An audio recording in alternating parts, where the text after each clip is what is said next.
Hello, my name is Shelby Barnes, and I'll be presenting this video as part of an MSW project on the topic of teletherapy in school social work. I am an upcoming graduate hoping to gain employment as a school social worker in the future, and teletherapy became interesting to me as I started my field placement in a school. And at the time, schools had been back in session for about 6 months because of the pandemic, so the need to quarantine for close contact was still pretty prevalent. I was asked to stay home and quarantine on a number of occasions, which meant that group or individual sessions happened virtually. And when these sessions were virtual, it was very rare that all of the group members attended their session. And I found this kind of disappointing because I know that as a school social worker, you have to meet with some students for a certain amount of time as part of their individualized education plan. So as I approach graduation and a possible career as a school social worker, I wonder what the impact will be of teletherapy and how that will affect my role in the future. So to begin, I just wanted to present current mental health data for children and adolescents in the U.S. Here you can see the CDC refers to mental health as the mental, emotional, and behavioral well-being of children and youth aged 3 to 17 years old. The most recent data comes from 2016 to 2019, where you can see that approximately 6 million children were diagnosed with either ADHD or anxiety. Approximately 5.5 million children were diagnosed with behavioral problems, and 2.7 million children were diagnosed with depression. And next, you can see for adolescents, depression and anxiety continue to be prevalent, but suicide also becomes a major area of concern for those aged 12 to 17 years old.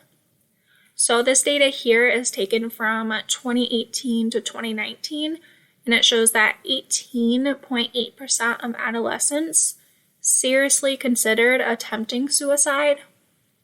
15.7% made a plan to commit suicide, and over half of those who made a plan actually attempted suicide.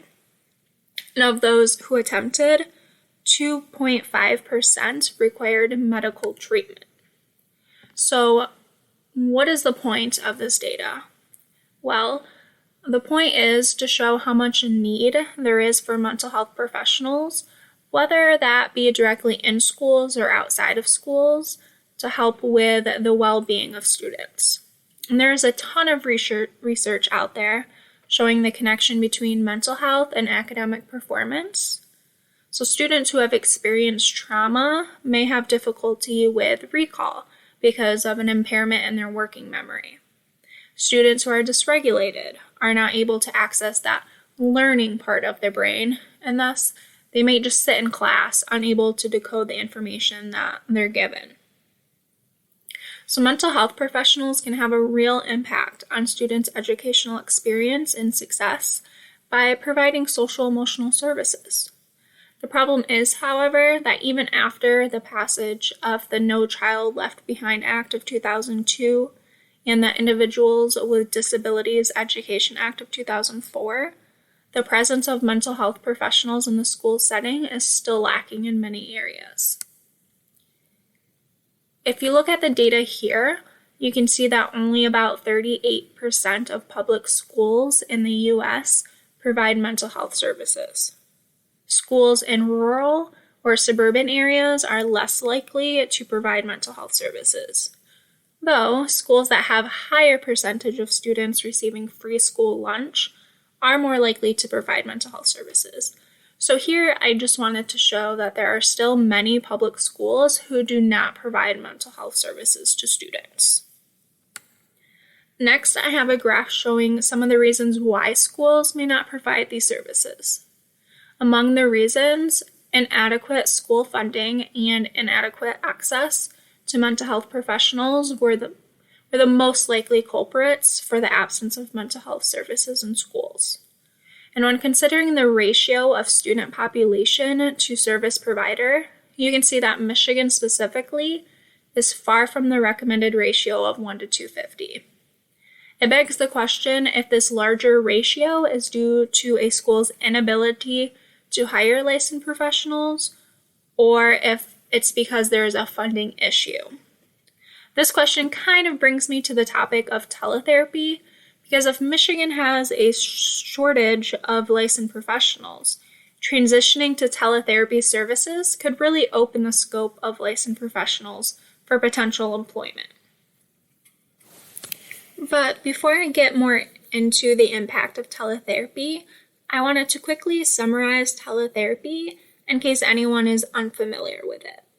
The short version is that teletherapy is the practice of delivering clinical healthcare services via technology-assisted media or other electronic means between a practitioner and a client who are located in two different locations.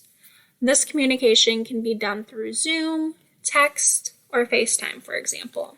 So treatment is considered to take place where the client is. Social workers who practice teletherapy need to make sure they are practicing legally and ethically. For example, social workers must follow state licensure regulations and guidelines, which includes federal practice guidelines and payer contract agreements, so things like the Medicaid or Medicare, like insurance. So in digging further, I came upon the United States Department of Health and Human Services website on telehealth, which provides information on a variety of types of telehealth. For the purpose of this video, though, I am going to focus on school-based behavioral telehealth, which is just a longer way to say teletherapy in schools. So school-based telehealth offers a variety of things. They offer primary care appointments, behavioral health appointments, and diabetes care appointments. And schools can choose which of those they need or which of those they want based on need. So the process of implementing telehealth in the school requires collaboration between staff and community, and obtaining funding, which will help pay for the space in the school and the acceptable technology. And as I continued to read about getting started, which you can find at telehealth.hhs.gov, I realized that just like an in-person mental health professional, there needs to be a designated space for students to participate in virtual meetings privately, so that confidentiality remains intact. So unlike the argument that I've heard that teletherapy frees up space in the school, well, that's not necessarily true, because students still need a private space where they feel comfortable enough to share their private information. So in many ways, teletherapy is pretty similar to face-to-face services. Teachers and staff can recommend teletherapy much like they can for in-person services, and attending to crises immediately is equally as important in telehealth as in in-person services. So students have immediate access to teleservices when a crisis occurs. There is still privacy and confidentiality as well, and you can also schedule regular appointments with a teletherapist, just like you would with in-person services. At my internship, we have regularly scheduled group counseling sessions with students each day of the week, so you can do the same thing with teletherapy appointments as well. And when we're looking at in terms of effectiveness, there is not a lot of literature on whether teletherapy is as effective as in-person services in the school environment. Much of the peer-reviewed literature surrounding behavioral telehealth in schools is based upon the presence of COVID-19 and the effects the pandemic had on students and staff and just education in general. But the concerns listed in those articles were related to internet and technology obtainability, providing adequate special education services, remaining in contact with students, and just overall capacity to meet student and family needs. The articles really mention how difficult it was during the pandemic to provide student and families with necessary tools to succeed in school. Some schools received funding for internet services to provide to students in rural areas or disadvantaged areas, which helped a lot. But again, when you live in a rural area, internet connectivity might be a problem. So some of the literature touched on the implementation of telehealth in rural districts where children and their families have limited access to behavioral health services. So telehealth was especially desired for school districts where there was limited access to health services in the community and for schools looking to add services during school hours. Because as many of you know, there are transportation barriers and inflexible work schedules, which can make it difficult for some families to access treatment service, especially in the rural areas. So for some schools, telehealth services are viewed as a means for improving access to behavioral health counseling and medication management if they were to employ those types of services. So these benefits do come with some difficulties, however. For example, implementing telehealth is difficult and complex. Getting parents and the community involved was a barrier to implementation because of the lack of knowledge regarding telehealth services. Parents, staff, and students were all concerned about confidentiality and privacy, and it takes a lot of education, parent education, to let them know that there are securities in place to help protect the privacy and confidentiality of student information.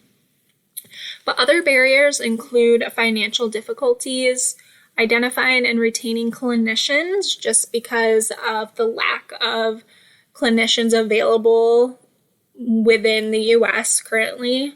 And then another barrier was just technological challenges. So finally, I just want to touch on some ethical factors to consider when utilizing teletherapy services in schools. So social workers are obligated to follow the NASW Code of Ethics, and teletherapists are no different.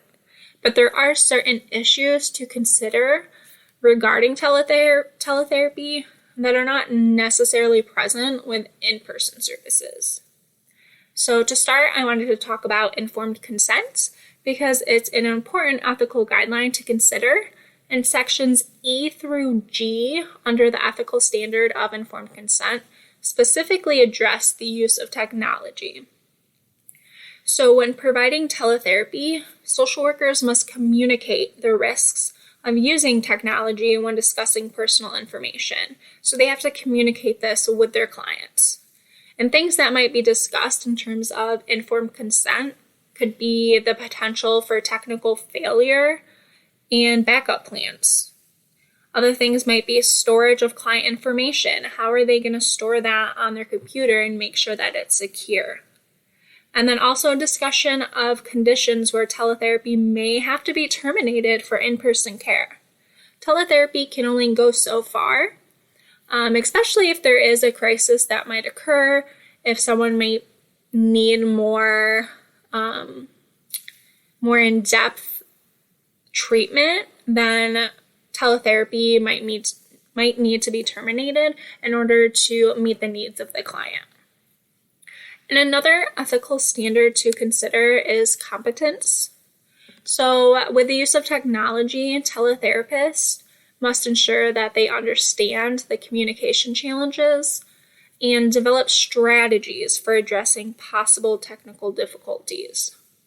Social workers who choose to use teletherapy must also be aware of federal and state laws regarding the use of technology, and not only within their own state, but within the client state as well. If you are meeting with clients from a different state, there might be different laws or guidelines that you have to follow to make sure you get paid, right? And then another ethical consideration is privacy and confidentiality, which is a very important ethical standard to consider, especially with the use of technology. A teletherapist might discuss the limitations of privacy or confidentiality with clients and explain the potential risk of teletherapy. Such risk might include the use of service in a public space or using public internet access. Again, teletherapy has these risks that in-person services don't necessarily have because we are using either public internet access, we might be using a computer used in other capacities such as at home, at school, at work. So these are some things that we need to communicate with clients so they are aware of that. And in terms of the ethical standard of interruption of services, teletherapists need to make great efforts in ensuring the continuing of services if a client were to be disconnected or unavailable. So this is similar with competence. So you want to just ensure that clients are aware that this might happen. And given that teletherapy has been useful in rural or disadvantaged areas because of accessibility, internet connectivity issues may be common and something that needs to be considered when working with clients. So I wanted to end ethical considerations by addressing the final NASW standard of social and political action. So within this standard, it states that social workers should act to expand choice and opportunity for all people, with special regard for vulnerable, disadvantaged, oppressed, and exploited people and groups. I found this statement to be especially relevant to the implementation of telehealth services in schools because there are clearly gaps in mental health services in schools, specifically rural and suburban areas. And with the option to work from home or elsewhere, teletherapy opens up a lot of opportunities for social workers and for clients. By implementing teletherapy into schools that clearly have a need for mental health services, we are expanding choice and opportunity for all people, with special regard for disadvantaged, oppressed, and exploited people. So these are some ethical considerations that potential teletherapists or social workers who are interested in teletherapy need to take into account when they look into things like this. So we have made it to the final thoughts for this video. Pat yourself on the back for making it this far, and I really appreciate anyone who took the time to listen to this video. I want to conclude by saying that I initially viewed teletherapy as something subpar to in-person mental health services because, having that human-to-human contact is just so much more engaging and exciting. But I do see teletherapy gaining momentum in the future, especially since COVID-19 pushed it into the media spotlight, right? So even if telehealth does not gain any more momentum in the school setting, at least it's still an option for some school districts. Whether it's a transportation issue, availability, or accessibility issue, I think families and children should always have options for obtaining mental health services, and teletherapy provides them with one. So I hope you enjoyed this video. Again, I appreciate you watching. I have references at the end of this video if you'd like to learn more about teletherapy or school-based behavioral telehealth. And that is it. Thank you for watching.